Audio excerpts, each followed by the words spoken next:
Among the shadowed corners of American folklore, where history bleeds into cautionary tale, there exists a name that is neither widely known nor easily forgotten once heard.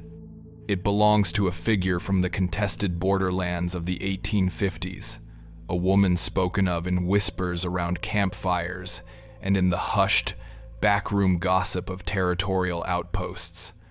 The story alleges that she was a hunter, not of game, but of people.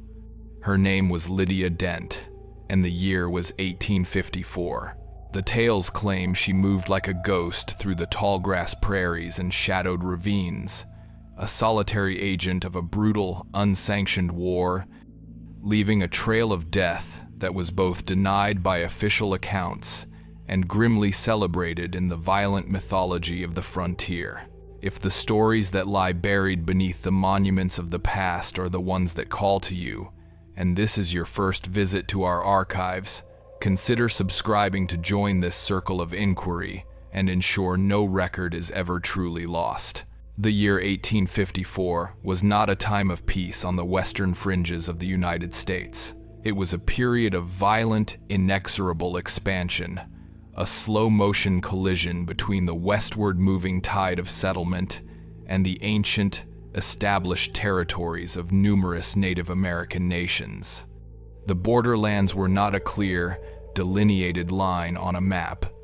They were a fluid, blood-soaked space of profound uncertainty, a landscape where the rule of law was a distant, theoretical concept, often superseded by the more immediate authority of the rifle and the Bowie knife.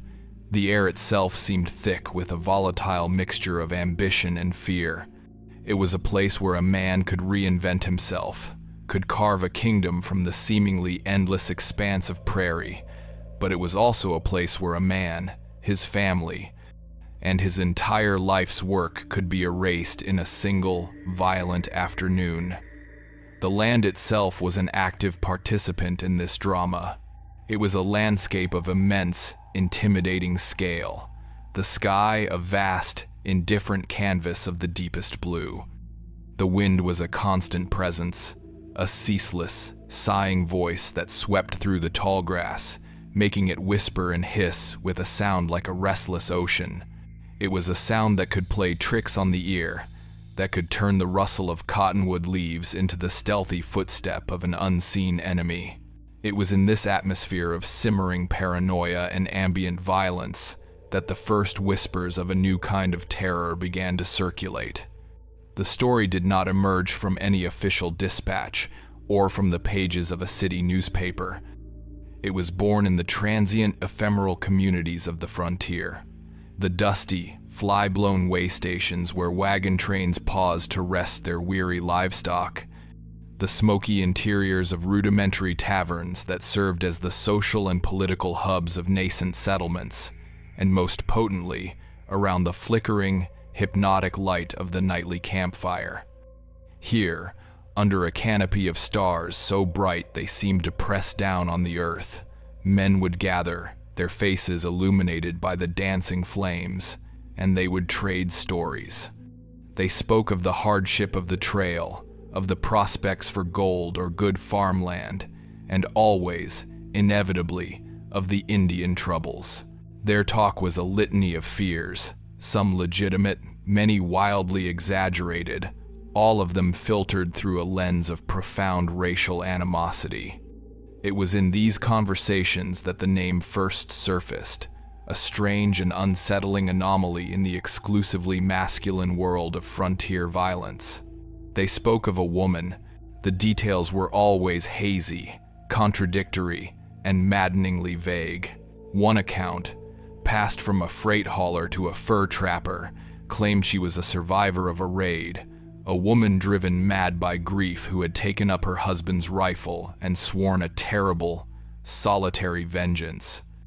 Another version, whispered by a nervous homesteader, suggested she was not a woman at all, but some kind of supernatural entity, a phantom who could move through the prairie unseen, her presence marked only by the bodies she left in her wake. They gave her a name, or perhaps several names that eventually coalesced into one, Lydia. Sometimes it was Lydia Dent. They said she hunted alone, at dusk or in the pale, spectral light of the full moon. They described her as unnaturally skilled with a long rifle, capable of making shots at distances that would challenge the most experienced marksman. The stories of her actions were stark and brutal. They were tales of ambushed hunting parties, of solitary travelers found dead on the trail, of small, isolated encampments attacked in the dead of night. These campfire tales were the raw, unprocessed ore of legend, stories told not just to pass the time, but to give a name and a shape to the pervasive, free-floating anxiety of the borderlands. By creating a single, semi-mythical perpetrator, they could transform a complex and morally ambiguous reality of raid and counter-raid into a simpler, more satisfying narrative of monstrous evil and justified retribution. While these folk tales were taking root in the collective imagination, a far more concrete and systematic form of violence was being organized and sanctioned by the nominal authorities of the territory. The period was marked by the rise of local militias, volunteer companies of armed settlers who were, in theory, meant to provide for the common defense.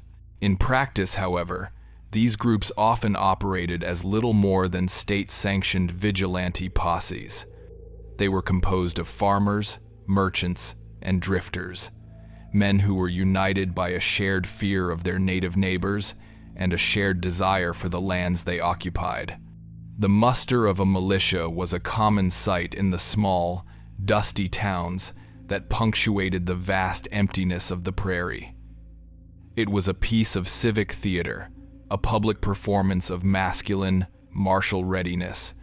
The men would gather in the town square, their rifles held at their sides, their expressions a mixture of grim determination and nervous bravado.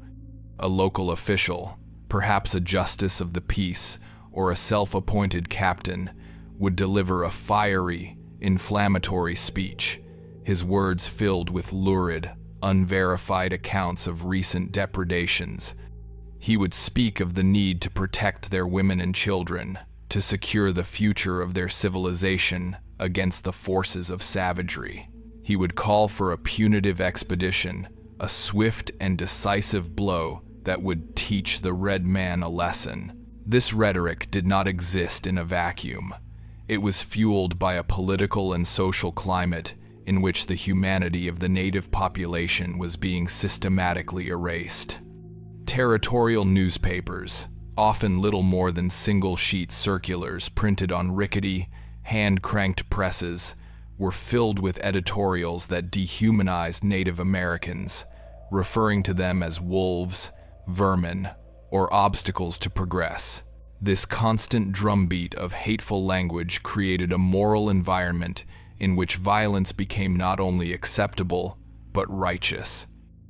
It was in this environment that the concept of the scalp bounty flourished. While formal, territory-wide laws offering government payment for the scalps of Native men, women, and children were not always in effect, the idea was a constant, malevolent presence. Local communities would often raise their own private bounties, the funds collected in a jar on the bar of the local tavern. The existence of these bounties, whether official or informal, transformed murder into a financial transaction. It incentivized the very atrocities that the official authorities claimed to be trying to prevent. The line between a militia action and a simple, for-profit massacre became almost impossibly thin. The legend of Lydia Dent, the solitary, obsessive hunter, was therefore not an aberration.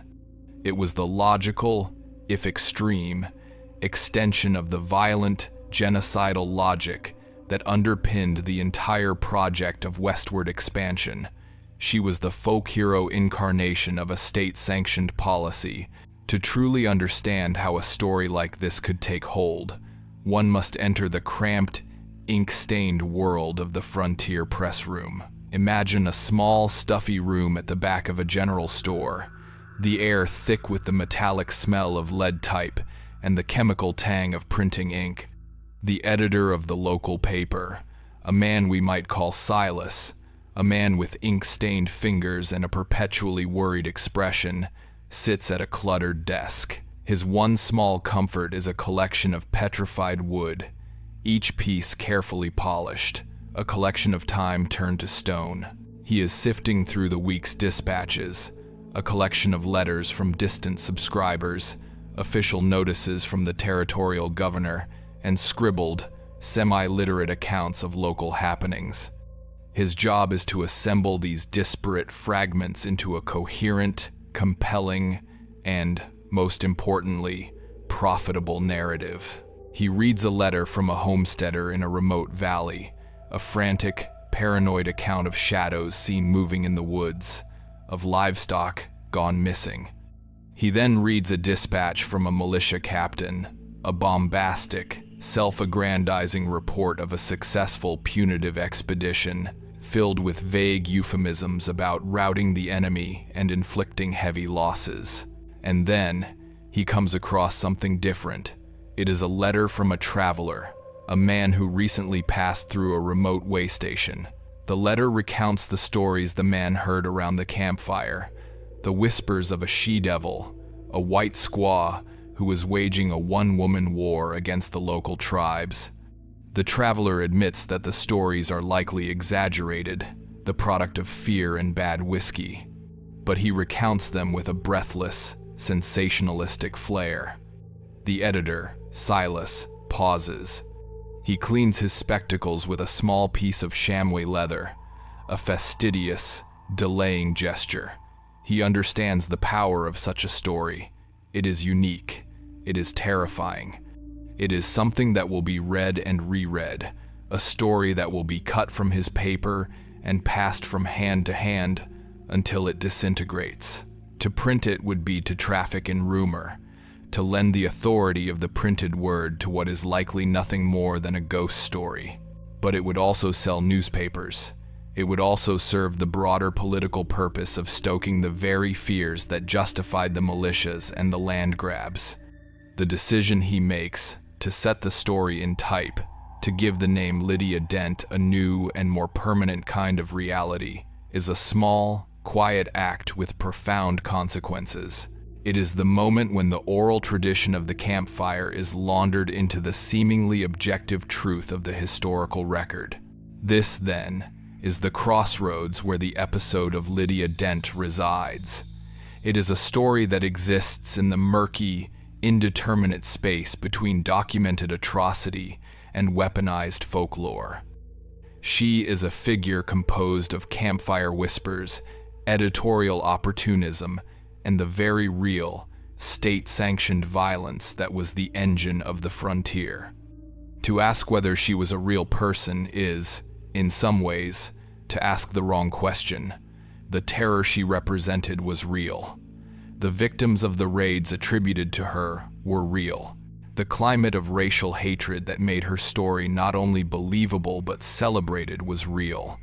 She is at once an individual, whose historical existence is a matter of legitimate inquiry, and an archetype, a powerful and disturbing symbol of the intimate, psychopathic violence that was inextricably woven into the grand, heroic narrative of American expansion. The price of her legend, whether she was a person or a phantom, was paid in blood, the blood of the anonymous native families who were the targets of both the real vigilantes and the mythical ones. To test the legend, to understand the damage it did and continues to do, one cannot remain in the realm of folklore. One must turn to the archives, to the cold, hard, and often maddeningly incomplete evidence of the written record. We must trace the paper trail. To test the legend, one must leave the flickering, unreliable light of the campfire and enter the cold, empirical world of the archive. We must trace the paper trail. This is an act of historical archaeology, an attempt to excavate a single, contested life from the dry, stratified layers of the official record. The archives of the 1850s are not neutral repositories of fact. They are monuments to a particular worldview, built of paper and ink, and they are as defined by their omissions as by their inclusions. To enter a territorial courthouse of that era, even today, is to feel the immense, silencing weight of the past.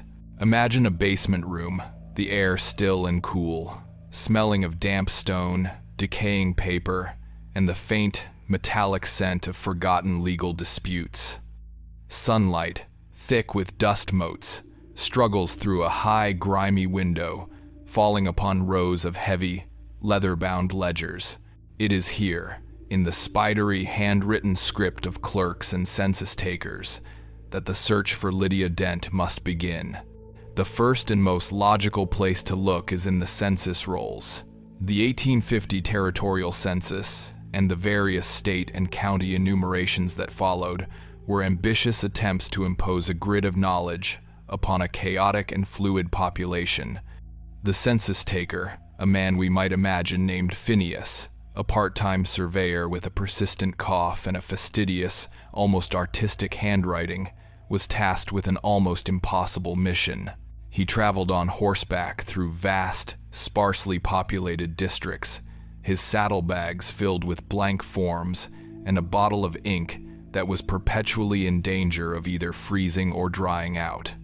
His job was to capture a snapshot of a moving river, to pin down the names, ages, and occupations of a transient and often suspicious populace.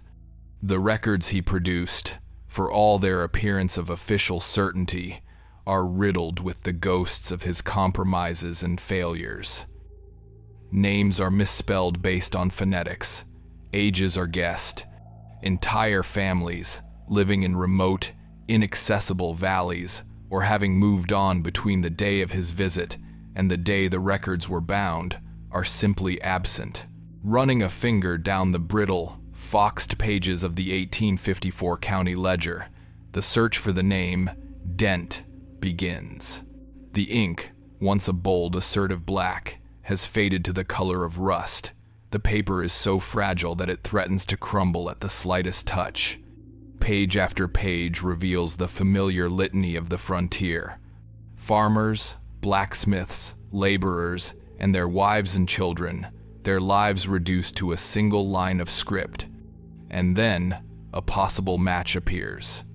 On a page listing the inhabitants of a small, unnamed settlement near the river, there is an entry for an L. Dent. The first initial is clear, but the rest of the name is little more than a smudge, the ink having bled into the fibers of the paper. The gender is listed as male, the occupation as farmer, age 42. Could this be a clerical error? Was L. Lydia, her gender mistakenly recorded by a hurried or indifferent Phineas? Or is it simply a man named Linus or Lawrence, a historical dead end? The record offers no further clues. It is a single, tantalizing, but ultimately inconclusive data point. The search moves to other documents, marriage licenses, property deeds, tax rolls. Here, other dents appear, ghosts in the machine of bureaucracy. A record from 1851 shows a marriage between a woman named Sarah Dent and a local merchant. A tax roll from 1853 lists a small plot of land owned by a Hezekiah Dent, with a note that the property was abandoned the following year, the taxes left unpaid. There is no Lydia. There is, however, in the court docket from 1852, an entry for a woman named Lydia Dunn, charged with public intoxication and disorderly conduct.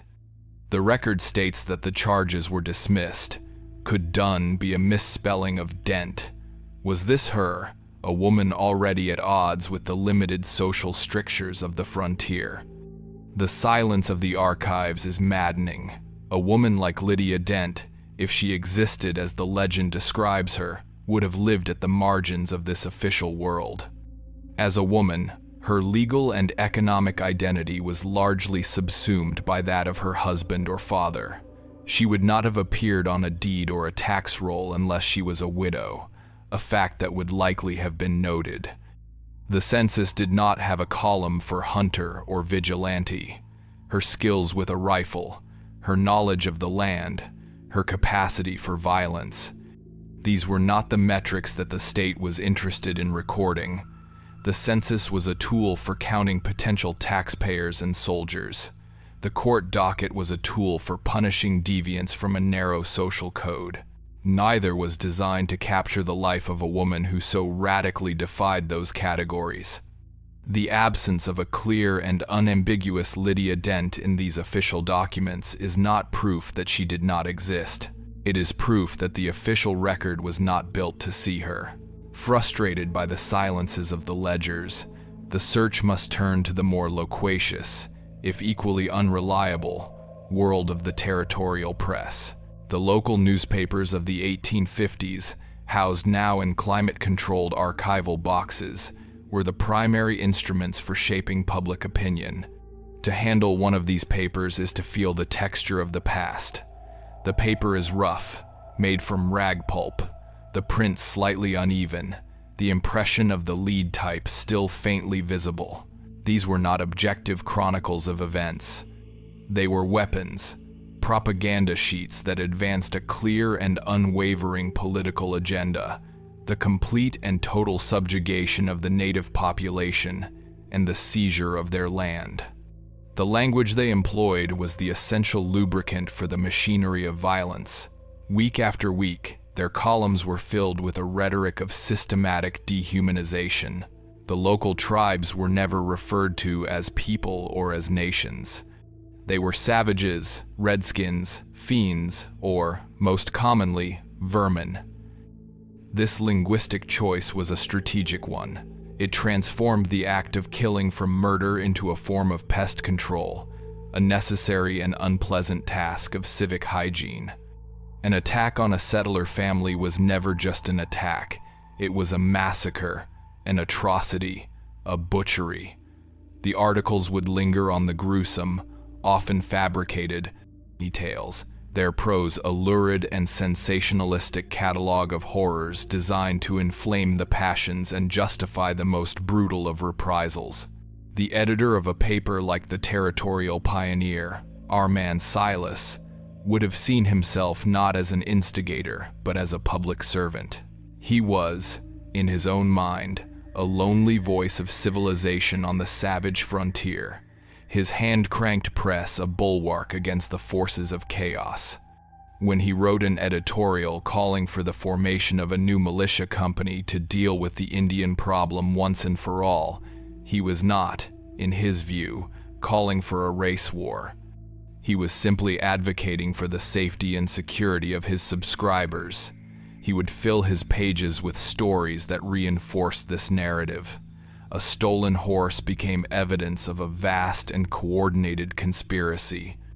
A dispute between a homesteader and a native hunting party over access to a river was presented as an unprovoked attack by bloodthirsty savages. The newspapers created a closed, self-referential moral universe in which white fear was the only legitimate emotion, and white violence was the only rational response. The most telling feature of these newspapers, however, is their treatment of Native American death. When a white settler was killed, their name was printed in bold type. Their life story was recounted in sentimental detail. Their journey west, their hard work in building a home, the grieving family they left behind. They were memorialized as martyrs to the cause of progress. When Native people were killed, they were treated as statistics.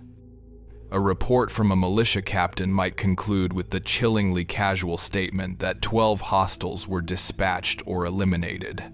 There were no names, no ages, no mention of the fact that these hostiles were often women, children, or the elderly, killed indiscriminately in a raid on a sleeping village. Their deaths were recorded with the same dispassionate, numerical language one would use to report a successful deer hunt. This was the second violence, the violence of erasure. To be denied a name in death is to be denied your humanity in the historical record. It is to be rendered invisible, a ghost haunting the margins of a story that is not about you. It was this media environment, an environment saturated with racial hatred and the casual acceptance of genocidal violence, that created the fertile ground in which the legend of Lydia Dent could grow. The papers had already created the archetype of the heroic Indian killer. The public was primed to believe in and to celebrate such a figure. The story of a vengeful woman hunting Native Americans was not a shocking anomaly. It was the personalized, sensationalized, and strangely romanticized embodiment of the violence that the papers advocated for in every single issue. The final category of documents, the legal and territorial policies, reveals how this climate of hatred was translated into a system of state-sanctioned action. At the courthouse, on a notice board hammered to the wall next to the main entrance, among advertisements for strayed cattle and notices of public auction, one would find the official broadsides. These were the documents that gave the violence a veneer of legality. A proclamation from the territorial governor might authorize the formation of a posse to pursue and punish a band of Native Americans accused of some crime. The wording was always vague, the definition of punish left deliberately ambiguous. This was the legal fog. It was a system of laws and proclamations that did not explicitly command violence, but which created a space of impunity in which violence could flourish.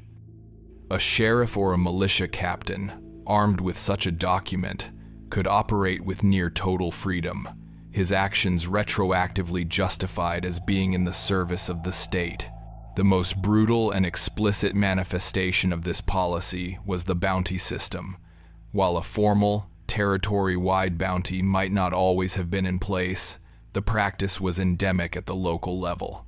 A justice of the peace, a man like Elias, a farmer who held court in his own front parlor, might preside over a town meeting where a subscription would be taken up to fund a private bounty on the scalps of hostile Indians. The process was grimly bureaucratic. A man could present a scalp to the justice or the sheriff, sign an affidavit, and be paid a sum of money. The transaction would be recorded in a ledger, the payment noted as an expense for civic defense. This system transformed killing into a cottage industry. It created a direct financial incentive for men to form private hunting parties, to venture out into the territory not to defend their homes, but to harvest human beings for profit. A figure like Lydia Dent, if she existed, would have been a perfect product of this system. She was, in the legend, a private actor, unaffiliated with any official militia. She was the logical endpoint of a policy that had privatized and commodified murder. The paper trail, therefore, leads to a chilling conclusion. The archives contain no definitive proof of a woman named Lydia Dent, who hunted and killed Native Americans in 1854. But what they do contain is a comprehensive blueprint for how such a person could have been created, protected, and even celebrated. They reveal a society that was so thoroughly saturated with a genocidal ideology that the emergence of such a figure was not just possible, but perhaps, in some form or another, inevitable.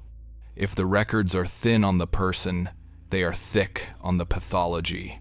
And it is the stories born of this pathology, the reported incidents of the killings themselves, that must be examined next. If the official archives are a landscape of frustrating silences and damning generalities, the reported incidents attributed to Lydia Dent are a thicket of contradictory, sensationalized, and deeply unsettling claims. To reconstruct a timeline of these alleged attacks is not to create a factual account, but to map the geography of a rumor, to trace the evolution of a ghost story as it acquired the weight and substance of perceived truth. These are the stories that were whispered at way stations, embellished in tavern boasts, and eventually laundered through the cynical machinery of the frontier press. To examine them requires a historian's caution and a profound sense of ethical responsibility, for at the heart of these lurid tales are the unrecorded lives and unmourned deaths of real people. The goal is not to reenact the spectacle, but to understand the mechanics of the terror it created and the cultural work it performed. The incidents, as they appear in the scattered, anecdotal sources of the period, seem to begin in the late spring of 1854 and continue, with escalating intensity, through the summer and into the early autumn. The locations are always vague, described in the generic, unspecific language of the frontier.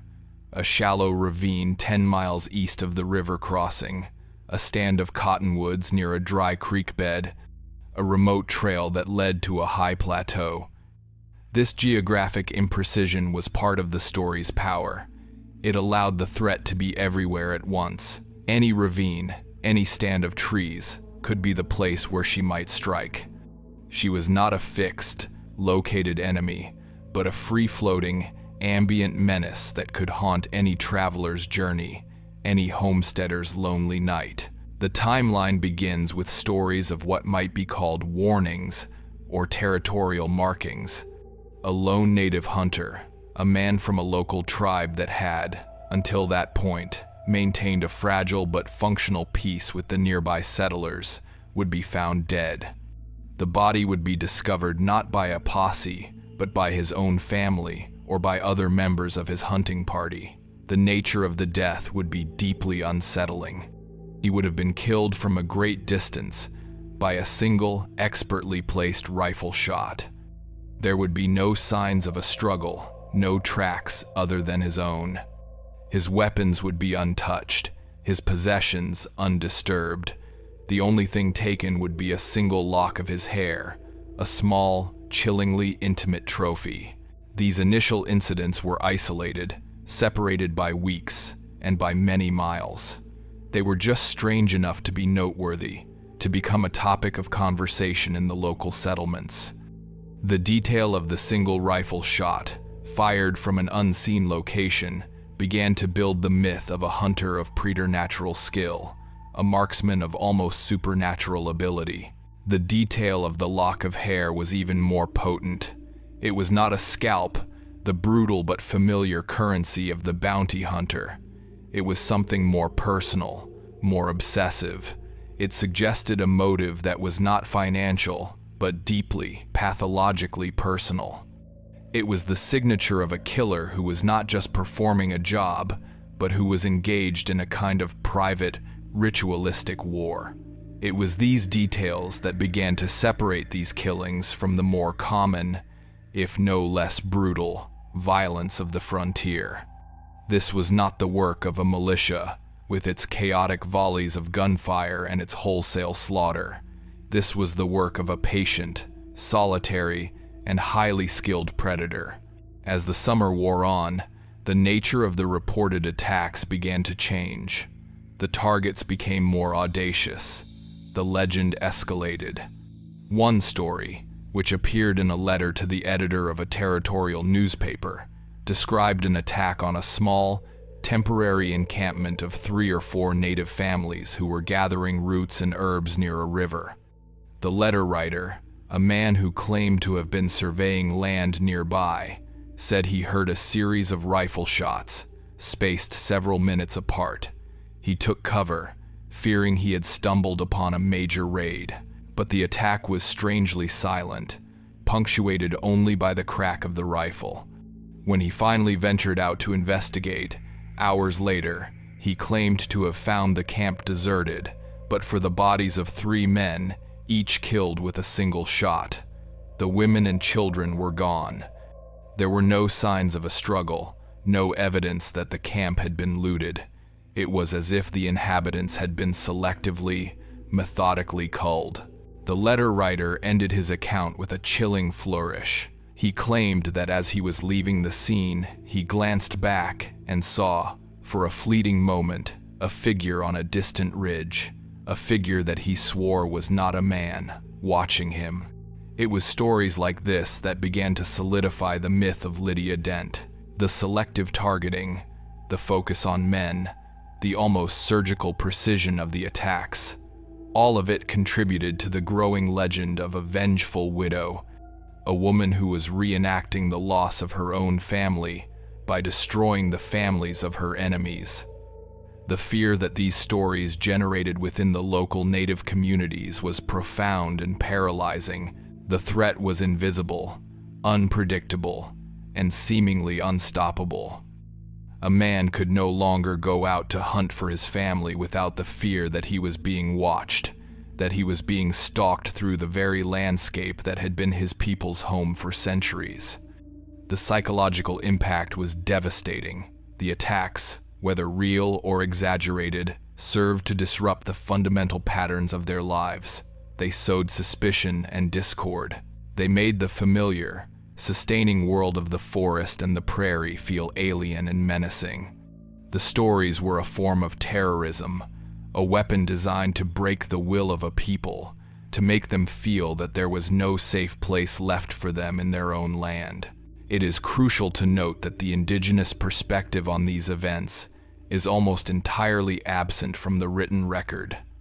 The voices of the victims, their families, their leaders, are silenced, filtered through the hostile and distorting lens of the white-owned press or the official reports of treaty agents who were often indifferent or openly antagonistic to their plight.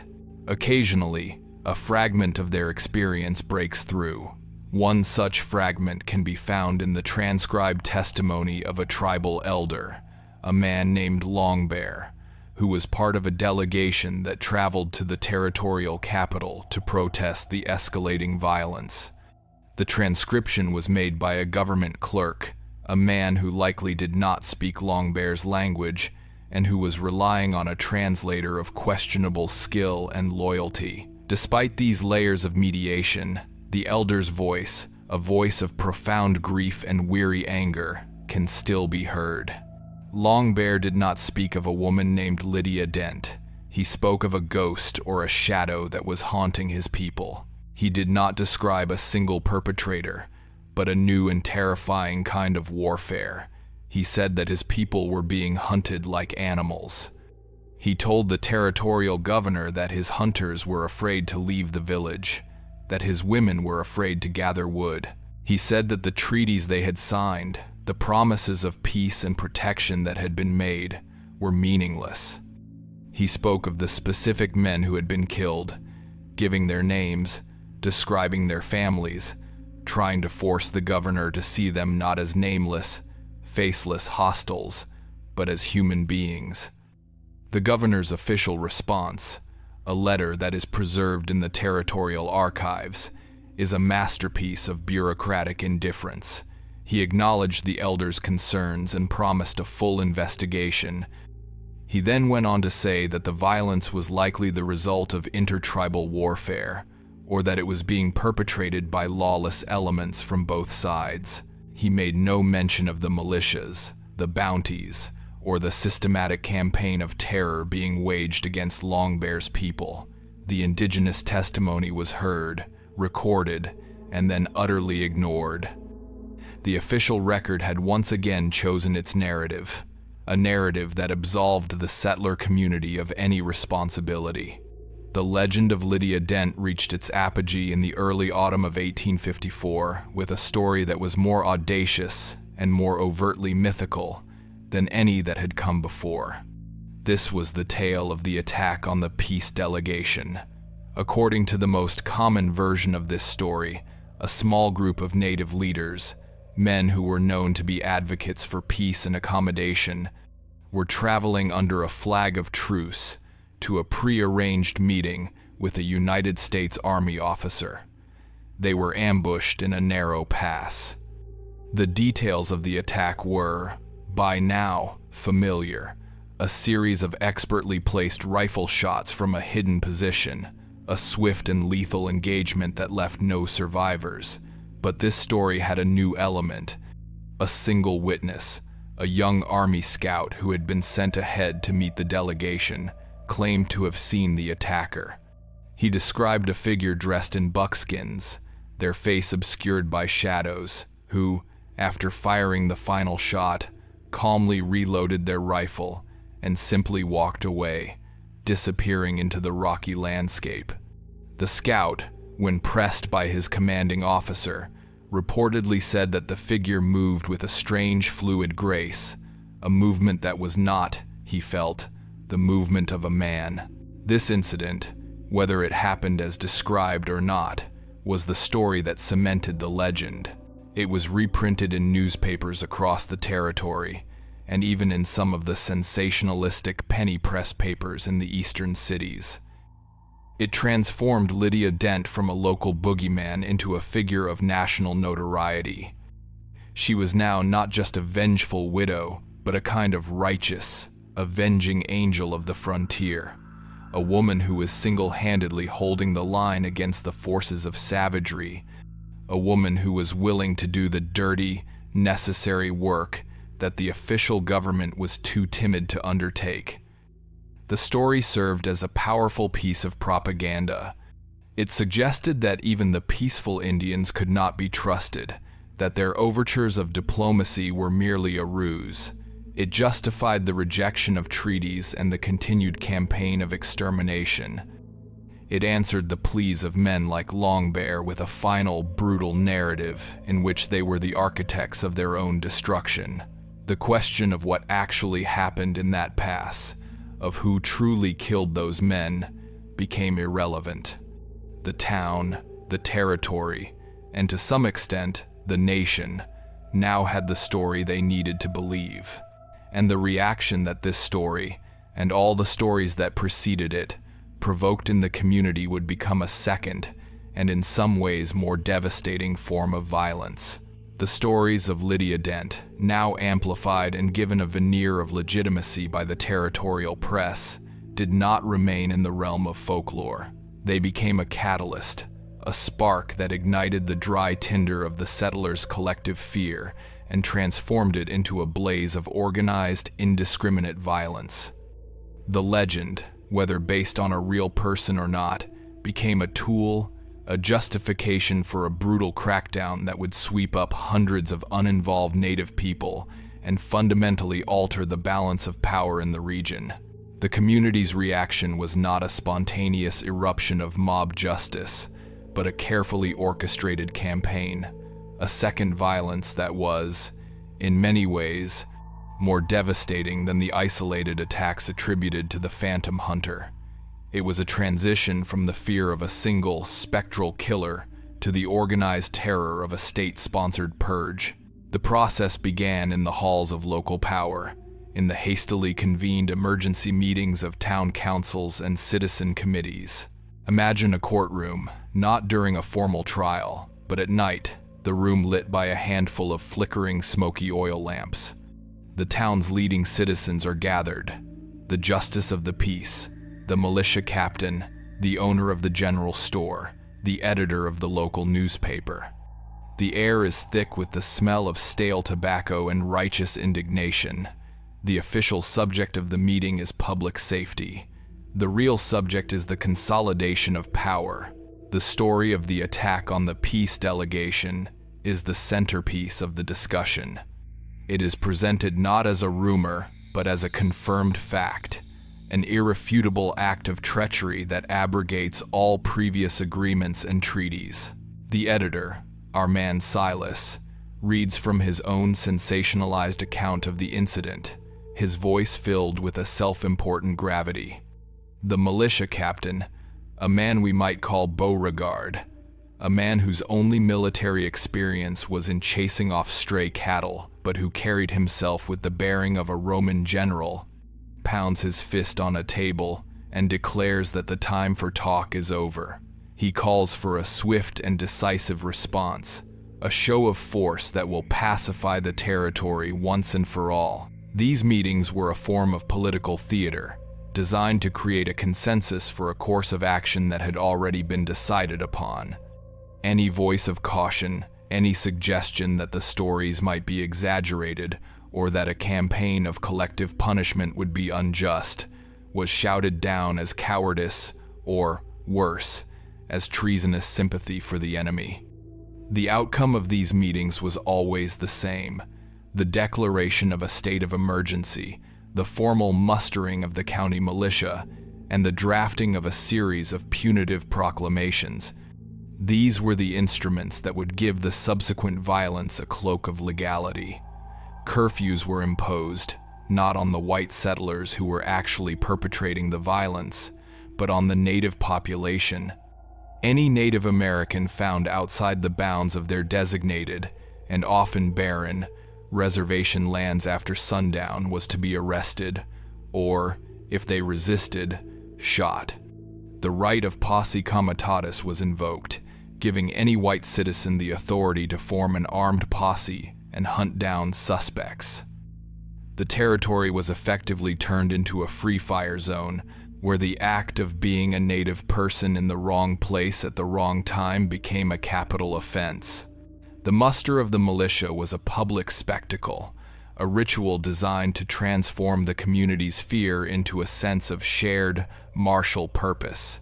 The men gathered in the town square at dawn, their hunting rifles and shotguns held at their sides.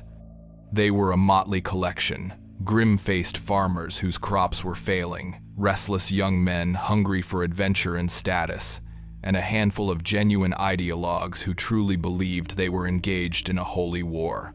Beauregard, the militia captain, would deliver his speech from the steps of the courthouse. He would speak of their sacred duty to protect their homes and families.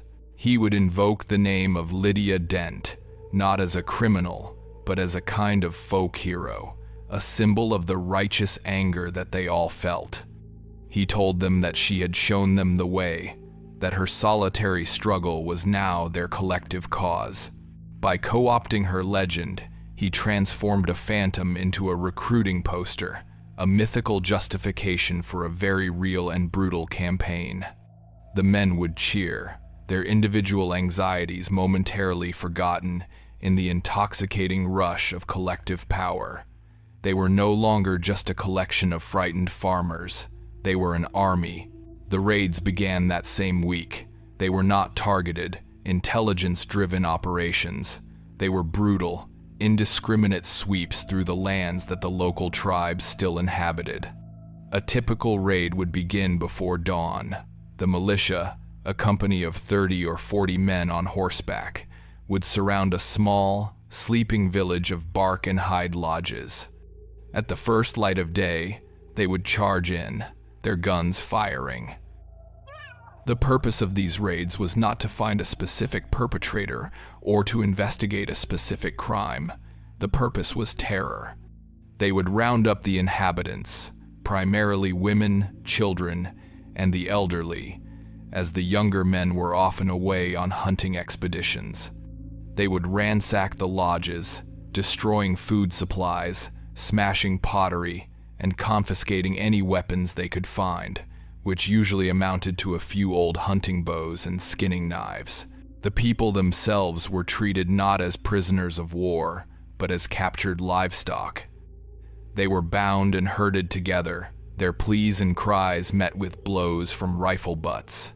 The legal system was a key component of this campaign of terror. The people who were arrested in these raids were not charged with any specific crime. They were held on suspicion, a legal category so vague as to be meaningless. They were taken to makeshift stockades, hastily constructed pens of raw timber, where they were held for weeks or months in appalling conditions, with little food and no shelter from the elements. The purpose of this mass incarceration was twofold. First, it removed a significant portion of the native population from their lands, making those lands available for settlement. Second, it served as a powerful tool of intimidation. The threat of being swept up in one of these raids and disappearing into a stockade was a constant, terrifying pressure on the native communities. It was a form of psychological warfare designed to break their will to resist. The newspapers played a crucial role in legitimizing these atrocities. Silas, the editor, would report on the raids with a triumphant, patriotic fervor. He would describe them as successful operations that had neutralized a significant threat. The men of the militia were lauded as heroes, their courage and decisiveness celebrated. The native people who were arrested were described as sullen and dangerous-looking, their guilt assumed. The newspapers began to explicitly link the raids to the legend of Lydia Dent. They would print articles that suggested the militia was simply finishing the job that she had started. They invented a new narrative, a piece of dime novel fiction in which the militia, in the course of one of their raids, had found evidence that the incarcerated native leaders were the very same ones who had murdered Lydia Dent's family years ago. This was a complete fabrication, a piece of retroactive myth-making designed to transform a campaign of ethnic cleansing into a simple, satisfying story of frontier justice. The legend was no longer just a ghost story. It had become a foundational myth for the new social order that was being established, a story that explained and justified the dispossession and murder of the region's indigenous people. This period of panic and reprisal lasted for the entire autumn of 1854. By the time the first snows of winter began to fall, the landscape of the territory had been irrevocably changed. Several hundred native people were dead, either killed in the raids or from disease and starvation in the stockades. Thousands more had been driven from their ancestral lands, forced to flee to other territories or to huddle in the bleak, resource-depleted reservations. The power of the local tribes was broken. The Indian problem, as the settlers defined it, had been largely solved, not through treaties or negotiation, but through a systematic campaign of state-sponsored terror that had been ignited by the story of a single, possibly non-existent, woman. The hunt for one name had licensed the collective punishment of an entire people. The final, and perhaps most insidious, stage of this process was yet to come. Legends, once they have served their immediate political purpose, do not simply disappear. They get edited. They are absorbed into the deeper, slower currents of folklore and national mythology, their sharp, bloody edges smoothed away, their core message of racial hatred repackaged for a new generation. The story of Lydia Dent was about to move from the front page of the Territorial Pioneer to the pages of the dime novel and the sermon of the traveling preacher. Legends, once they have served their immediate, violent purpose, do not end. They get edited. The story of Lydia Dent, born in the fearful whispers of the campfire and weaponized in the cynical pages of the territorial press, now embarked on a new and longer journey. It began to migrate from the ephemeral realm of the headline and the broadside into the more permanent, foundational structures of regional and national memory. This was a process of laundering, of transforming a raw, brutal story of extra-legal violence into a polished and morally acceptable piece of American folklore. It was a slow, subtle alchemy that turned a terrifying local phantom into a celebrated national archetype, and in so doing, performed the crucial cultural work of justifying the entire project of westward expansion. The first stage of this transformation was simple repetition. The story of the avenging angel of the prairie proved to be too compelling to remain a local affair. Silas, the editor of the Territorial Pioneer, a man who keenly understood the nascent power of a syndicated story, sent his most lurid and sensationalized accounts of the affair to his counterparts in the eastern cities. Editors in Philadelphia, Boston, and New York, hungry for tales of the wild and woolly West, reprinted the stories with glee. They were often embellished with new, entirely fabricated details and illustrated with crude, dramatic woodcuts that depicted a heroic, beautiful woman in buckskins, her long rifle resting in the crook of her arm, standing protectively over the bodies of slain savages. Each reprinting lent the story a new layer of authority, a story that appeared in a dozen different newspapers, from the territorial frontier to the heart of the Republic, began to feel less like a rumor and more like a confirmed historical event. The sheer volume of the retellings created a gravitational pull, a consensus of narrative that became almost impossible to question. This newspaper-fueled notoriety was soon amplified by the pulpit. Traveling preachers, itinerant men of God who rode the circuits of the frontier, were quick to recognize the allegorical power of the Lydia Dent story. They were men like the Reverend Obadiah, a fiery, charismatic orator with a shock of white hair and eyes that seemed to burn with a holy fire. His one small, humanizing habit was a constant, almost unconscious whittling of small pieces of pine, his hands never still, creating a pile of delicate, fragrant shavings at his feet as he spoke. In makeshift churches, in town halls, and in open-air revival meetings, Obadiah and his brethren wove the story into their sermons.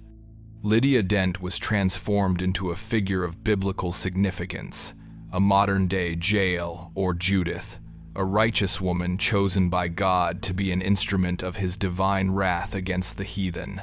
Her alleged acts of murder were recontextualized as a form of holy crusade. The native population was cast in the role of the Canaanites, the idolatrous tribes that had to be cleared from the promised land to make way for God's chosen people. These sermons were powerful and seductive. They provided a divine sanction for the violence. They told the settlers that their fear, their greed, and their hatred were not sins, but were, in fact, expressions of God's own will. The legend of Lydia Dent became a kind of sacred text, a story that explained and justified their presence in a land that was not their own, and that absolved them of the moral consequences of the methods they used to acquire it. But the most powerful and enduring vehicle for the myth was the burgeoning genre of the dime novel. In the latter half of the 19th century, these cheap, mass-produced paperbacks became the dominant form of popular entertainment in America. They were the television, the cinema, and the video games of their day, and their primary subject was the frontier. The Indian hunter was a staple character in these novels, a heroic, hyper-masculine figure who embodied the virtues of self-reliance, courage, and righteous violence. He was a man who operated outside the soft, feminizing constraints of civilization, a man who understood the brutal necessities of the wilderness. The story of Lydia Dent offered a thrilling, novelistic twist on this established archetype. A female Indian hunter was a sensationalistic and highly marketable concept. A slew of dime novels, with lurid titles like The Vengeance of the Widow Dent or Lydia, the Prairie Huntress, began to appear on newsstands and in general stores across the country. In these novels, any lingering connection to the historical reality of 1854 was severed. The authors, anonymous hacks paid by the word, were not interested in nuance or ambiguity. They were in the business of creating heroes and villains. Lydia Dent was transformed into a tragic, romantic heroine. Her fictional backstory was fleshed out in elaborate and sentimental detail. Her idyllic childhood in the East, her fateful journey west with her handsome, idealistic husband, the brutal, graphic, and entirely invented massacre of her family. Her subsequent career as a hunter of Native Americans was depicted not as a series of grim, solitary ambushes, but as a thrilling adventure, a series of daring exploits in which she single-handedly outwitted and defeated entire war parties. The native characters in these novels were not human beings. They were monstrous, one-dimensional caricatures, savage, bloodthirsty, and almost comically incompetent. Their deaths were presented as a form of thrilling, cathartic release, a necessary and satisfying purging of evil from the landscape. These novels were profoundly influential. For millions of Americans who had never been west of the Mississippi, these stories were their primary source of information about the frontier and its indigenous inhabitants. The dime novels did more than just entertain. They taught a generation of Americans to see the process of westward expansion not as a brutal and morally complex story of conquest, but as a simple, heroic melodrama of good versus evil. The legend of Lydia Dent had become an essential part of the curriculum. While this process of myth-making was unfolding in the dominant white culture, a different kind of memory was being preserved in the communities that had been the primary victims of the violence. This was the counter-history, the stories that were not written down in newspapers or novels, but that were passed down through the generations in the oral traditions of the tribal elders. This was a history preserved not in archives of paper, but in archives of human memory. In the quiet of the Winter Lodge, an elder, a survivor of the terror of 1854, would tell the story to the young ones. He would not speak the name Lydia Dent, for to name a thing is to give it power. He would speak of the year of the shadow, or the winter of the broken bows.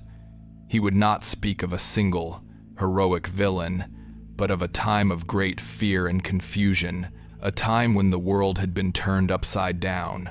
He would tell the story not as a thrilling adventure, but as a tragedy. He would recite the names of the men who had been killed, the names of the families who had been driven from their homes. He would describe the hunger and the sickness in the stockades. He would speak of the profound, collective trauma that the community had endured. These oral histories were not just acts of remembrance, they were acts of resistance. In a world that was trying to erase them, to deny their humanity and to steal their history, the act of telling their own story, in their own words, was a radical act of self-preservation. This counter-history also had its own physical markers, its own sacred geography. A particular bend in a river, a stand of ancient cottonwood trees, a high, windswept bluff. These were not just features of the landscape, they were places of memory. They were the sites of the massacres, the places where the ancestors had fallen. These were the unmarked graves, the memorials that were not carved in stone but were written on the land itself. An offering of tobacco, a quiet prayer, a song of mourning sung at such a place. These were the rituals that kept the counter-history alive. They were a quiet but powerful refutation of the triumphant, heroic narrative that was being constructed in the white world.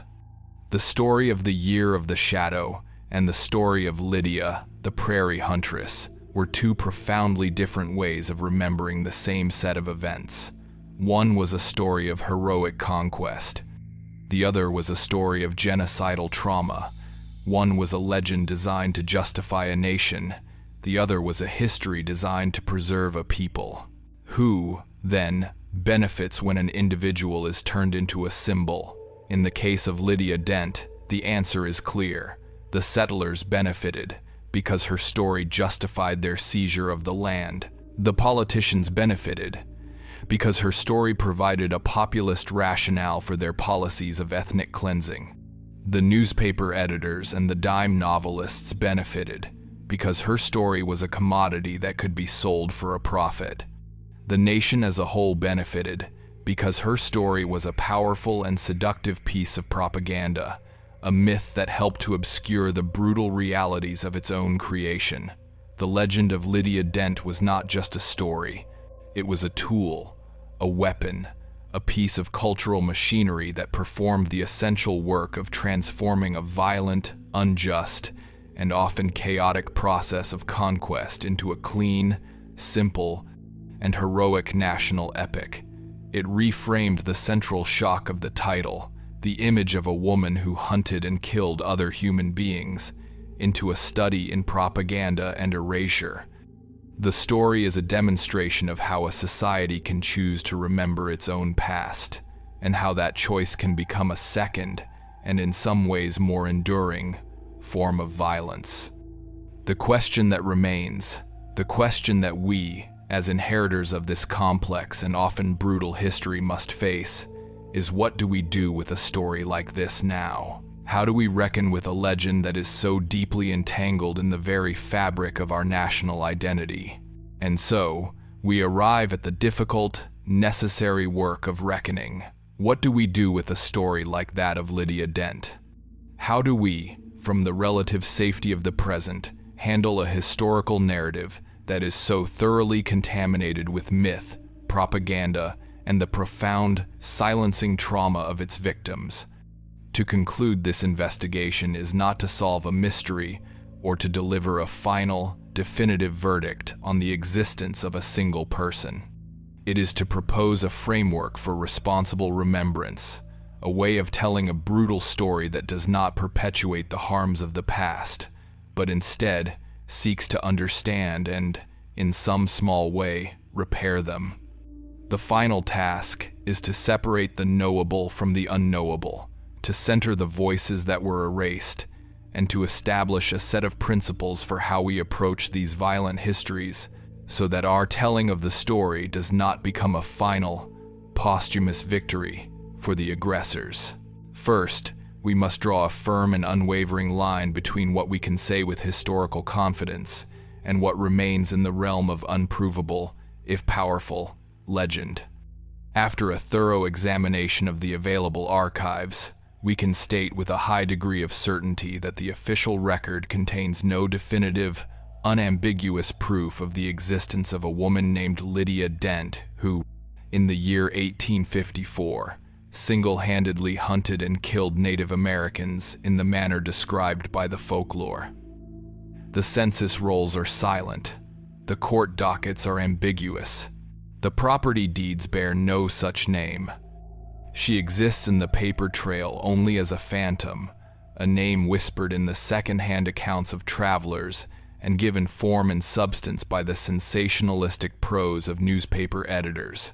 To state this is not to dismiss the story, but to properly categorize it. The legend of Lydia Dent is a piece of folklore, a powerful and influential ghost story that tells us a great deal about the anxieties, hatreds, and justifications of the people who told it. But this is where the crucial distinction must be made. While the existence of the individual, Lydia Dent, is unprovable, the existence of the violence she came to symbolize is a matter of absolute, undeniable historical fact. We know, from the very same archives that are silent on her name, that the year 1854 was a period of intense, state-sanctioned violence against the native peoples of the territory. We know that militias were formed and that they carried out brutal, indiscriminate raids on native villages. We know that the territorial press was engaged in a relentless campaign of dehumanization. We know that a system of bounties, either formal or informal, created a financial incentive for murder. We know that hundreds of native people were killed, that their lands were stolen, and that their communities were shattered. These are not legends. These are the brutal, documented facts of the case. The true danger of the Lydia Dent story, therefore, is not that it might be a fabrication, but that its sensational, novelistic details can serve to distract us from this larger, more systematic, and far more consequential reality. The legend focuses our attention on a single, monstrous, and possibly fictional individual, allowing us to avoid the much more difficult and disturbing task of confronting the monstrousness of the entire social and political system that created the conditions for that violence. The terror was real. The name Lydia Dent was simply the mask it wore. With this distinction in mind, the second, and most vital, principle of a responsible reckoning emerges: the urgent need to center the voices, the experiences, and the sacred places of the indigenous communities who were the targets of this violence. For too long, the story has been told from the perspective of the aggressors. The narrative has been driven by the fears of the settlers, the ambitions of the militia captains, and the propaganda of the editors. To break this cycle, we must actively seek out and privilege the counter-history, the stories that were preserved in oral tradition and in the geography of memory. This is not a simple task. It requires humility, respect, and a willingness to listen. It means engaging with the work of contemporary tribal historians, community elders, and cultural preservation officers. It means understanding that a story passed down through generations, a story that is tied to a specific place on the land, is a historical document of profound importance, an archive of experience that is every bit as valid as a faded, leather-bound ledger in a courthouse basement. Imagine, for a moment, standing on a high bluff overlooking a river, the same river that flowed through this territory in 1854. The wind, the same wind that carried the scent of wood smoke and the sound of distant rifle fire, moves through the tall cottonwood trees along the bank, their leaves making a sound like a ceaseless, gentle whisper. You are standing not with a historian from a university, but with a descendant of the people who survived the Year of the Shadow. She is a woman in her later years, her face a beautiful, intricate map of a life of struggle, wisdom, and resilience.